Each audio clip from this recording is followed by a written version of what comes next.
പ്രിയപ്പെട്ട പ്രേക്ഷകരെ, ബാലരാമപുരത്ത് വയോധികനെ മക്കൾ സമാധിയിരുത്തിയ വിഷയത്തിൽ ഇപ്പോൾ ഉടൻ തന്നെ മൃതദേഹം പുറത്തെടുക്കുമെന്നാണ് ഞങ്ങളുടെ പ്രതിനിധി റഹീസ് റിപ്പോർട്ട് ചെയ്യുന്നത്. സ്ലാബ് പൊളിക്കാൻ നടപടികൾ തുടങ്ങിക്കഴിഞ്ഞു. ഇൻക്വസ്റ്റിന് ശേഷം പോസ്റ്റ്മോർട്ടം സമീപത്തെ പ്രത്യേകം സജ്ജമാക്കിയ സ്ഥലത്ത് നടത്തും. 10 മണിക്കുള്ളിൽ തന്നെ എല്ലാ നടപടികളും പൂർത്തിയാക്കാനാണ് ശ്രമം. സ്ഥലത്ത് വൻ പോലീസ് സന്നാഹം 2 ഡിവൈഎസ്പിമാരുടെ നേതൃത്വത്തിൽ നിലയുറപ്പിച്ചിട്ടുണ്ട്. അല്പസമയത്തിനുള്ളിൽ RDO അവിടെ എത്തും. ഫോറൻസിക് വിദഗ്ധരുണ്ട്. പ്രതിഷേധിച്ചാൽ കുടുംബത്തെ കരുതൽ കസ്റ്റഡിയിലെടുക്കും. റിപ്പോർട്ടറിന്റെ 3-4 യൂണിറ്റുകളിൽ നിന്നായി ആ ദൃശ്യങ്ങൾ തത്സമയം പ്രേക്ഷകർക്ക് കാണാൻ കഴിയും. റഹീസ് റഷീദ് ചേരുന്നു കൂടുതൽ വിവരങ്ങളുമായി. റഹീസ് റഷീദ്, റിപ്പോർട്ടർ തുറന്നുവിട്ടൊരു വാർത്തയാണ്. ആ വാർത്തയുടെ അനുരണനങ്ങളാണ് നമ്മളിപ്പോൾ കണ്ടുകൊണ്ടിരിക്കുന്നത്. കഴിഞ്ഞ കുറേ ദിവസങ്ങളിലായി പല രീതിയിൽ ചർച്ച ചെയ്യപ്പെട്ടു. അന്ധവിശ്വാസ നിർമ്മാർജ്ജന നിയമം വരാത്തതിനെ കുറിച്ചുള്ള ചർച്ചകളിലേക്ക് വരെ കാര്യങ്ങൾ കടന്നു. ഇന്നിപ്പോൾ കാര്യങ്ങൾക്കെല്ലാം തീർപ്പായിരിക്കുന്നു. കോടതി ഉത്തരവ് അനുകൂലം. RDOയ്ക്ക് പോലീസിനും ഇന്നിപ്പോൾ ഈ വിവാദ സമാധി സ്ഥലം തുറന്ന് ഗോപൻ സ്വാമിയുടെ മൃതദേഹം പുറത്തെടുത്ത് പരിശോധന നടത്താൻ കഴിയും. എല്ലാ ക്രമീകരണങ്ങളും ഒരുങ്ങിക്കഴിഞ്ഞോ. ആർക്കും കാര്യമായ പ്രതിഷേധങ്ങളില്ല. എല്ലാവരും അതിൻ്റെ ഗൗരവം മനസ്സിലാക്കി കഴിഞ്ഞു എന്ന് തന്നെയാണ് നമ്മൾ വിശ്വസിക്കുന്നത്. ഒരു തരത്തിലുള്ള ഇടപെടലും ഇല്ല എന്നുള്ളതാണ്. നമുക്ക് DYSPയുടെ പ്രതികരണം ആദ്യം ഒന്ന് കേട്ടിട്ട് ഞാൻ റഹീസിലേക്ക് വരാം. എല്ലാം ഓക്കെയാണ്. RDO വരുന്നതനുസരിച്ചുള്ള ഇതേ ഉള്ളൂ. അല്ലാതെ നമുക്ക് പോലീസ് ക്രമസമാധാനം മാത്രമേ ഉള്ളൂ. RDO വരും. RDO ആണ് ഇതൊക്കെ ചെയ്യുന്നത്. കോടതി ഉത്തരവില്ലേ, നമുക്ക് പ്രത്യേകിച്ച് ഏത് പ്രതിഷേധം ഉണ്ടെങ്കിലും കോടതി ഉത്തരവ് അനുസരിച്ചുള്ള നടപടിക്രമങ്ങളിലൂടെ നടക്കും. അതിരാവിലെ തന്നെ വലിയ പോലീസ് സേന വിന്യാസം നിങ്ങൾക്ക് അവിടെ കാണാൻ സാധിക്കും. പ്രിയപ്പെട്ടവരെ, നമുക്കൊപ്പം റഹീസ് ചേരുന്നു. Rahees, very good morning. ബാലരാമപുരത്ത് ഇന്ന് 10 മണിക്കുള്ളിൽ എല്ലാ കാര്യങ്ങൾക്കും ഏകദേശം തീരുമാനമാകുമെന്നാണ് നമ്മൾ മനസ്സിലാക്കുന്നത്. എല്ലാ പരിശോധനയും അവിടെ വെച്ച് തന്നെ നടത്താനാണ് ഇപ്പോൾ തീരുമാനം. വലിയ പോലീസ് സേന വിന്യാസമുണ്ട്. നമ്മളിപ്പോൾ നിൽക്കുന്നത് ഈ കല്ലറയ്ക്ക് ഏകദേശം 200 മീറ്റർ മാറിയാണ് അല്ലേ? എന്തൊക്കെയാണ് അവിടുത്തെ ഒരുക്കങ്ങൾ റഹീസ് റഷീദ്? സ്ലാബ് പൊളിച്ച് ഗോപൻ സ്വാമിയെ പുറത്തെത്തിക്കാനുള്ള എല്ലാ നടപടിക്രമങ്ങളും പൂർത്തിയാക്കി. ഇനി അത് സ്ലാബ് പൊളിച്ച് ഗോപൻ സ്വാമിയെ പുറത്തെത്തിച്ചാൽ മാത്രം മതി.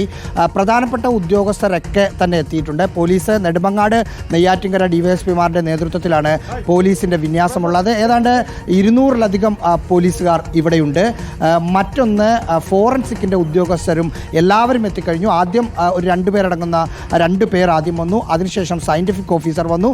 അല്പസമയം മുമ്പ് ഫോറൻസിക്കിൻ്റെ 2 സർജന്മാരും ഇവിടെ എത്തിയിട്ടുണ്ട്.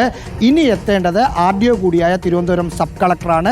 സബ് കളക്ടർക്കാണ് ഇതിൻ്റെ പൊളിക്കൽ നടപടികളുടെ എല്ലാ ചുമതലയും ജില്ലാ കളക്ടർ നൽകിയിരിക്കുന്നത്.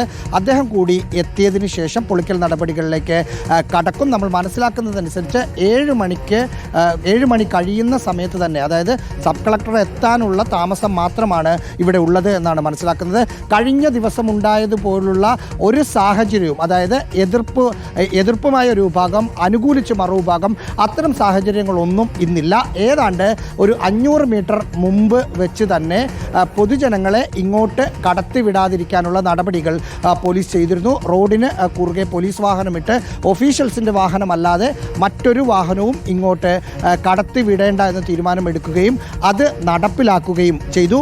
അതിനുശേഷം ഈ പ്രദേശത്തേക്ക് വന്നപ്പോൾ ആദ്യം മാധ്യമങ്ങളോട് 200 മീറ്റർ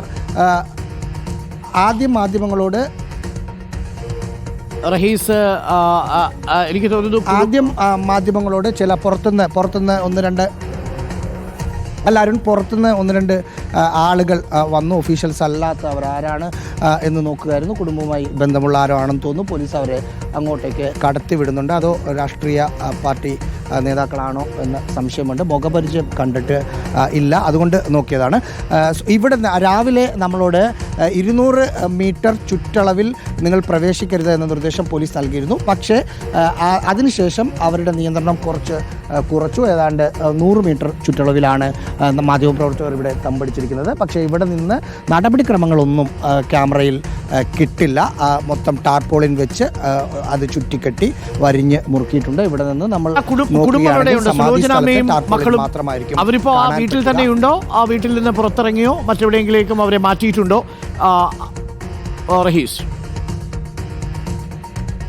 അവർ ഗോപൻ സ്വാമിയുടെ ഭാര്യ സുലോചനയും മക്കളായ സനന്ദനും രാജസേനനും വീടിനകത്ത് തന്നെയുണ്ട്. ഒപ്പം രാജസേനൻ്റെ ഭാര്യയും വീടിനകത്ത് തന്നെയുണ്ട്. ഇന്നലെ രാവിലെ അവർക്ക് ചില ആരോഗ്യപരമായ പ്രശ്നങ്ങൾ ഉണ്ടായിരുന്നു. അതുകൊണ്ട് തന്നെ രാവിലെ ഒരു ആംബുലൻസിൽ ഇവരെ മെഡിക്കൽ കോളേജ് ആശുപത്രിയിലേക്ക് മാറ്റുകയും ചെയ്തിരുന്നു. രാത്രി വൈകി അവർ തിരിച്ചു വന്നു. മറ്റ് ഭക്ഷണം കഴിക്കാത്തതിൻ്റെ ആരോഗ്യ പ്രശ്നങ്ങളാണ് എന്നാണ് ഡോക്ടർമാർ പറഞ്ഞത്. അതനുസരിച്ച് അവർ തിരിച്ചു വന്നു. ഏതെങ്കിലും തരത്തിൽ അവരുടെ ഭാഗത്തു നിന്ന് ഇനി പ്രതിഷേധമുണ്ടാകാനുള്ള ഒരു സാധ്യതയുണ്ടോ എന്ന് മാത്രമാണ് അറിയേണ്ടത്. കാരണം ഈ സ്ലാബും പോലീസ് നിലയുറപ്പിച്ചിരിക്കുന്ന സ്ഥലവും ഇവരുടെ വീടും തമ്മിൽ ഏതാണ്ട് ഒരു 50 മീറ്റർ പോലും വ്യത്യാസമില്ല. തൊട്ടടുത്ത് തന്നെയാണ്, ഒരു മുറ്റത്ത് ഒരു കോമ്പൗണ്ടിൽ തന്നെയാണ് ഇത് സ്ഥിതി ചെയ്തത്. ആ സമയത്ത് ഇത് പൊളിക്കുന്ന സമയത്ത് ഏതെങ്കിലും തരത്തിലുള്ള ഒരു പ്രതിരോധം അവരുടെ ഭാഗത്തു നിന്ന് ഉണ്ടാകുമോ എന്നാണ് അറിയേണ്ടത്. പക്ഷേ നമ്മൾ മനസ്സിലാക്കുന്നത് അത്തരമൊരു പ്രതിരോധത്തിലേക്ക് കുടുംബം കടക്കുകയാണെങ്കിൽ ഞാൻ മനസ്സിലാക്കുന്നു സബ് കളക്ടർ വരുന്നു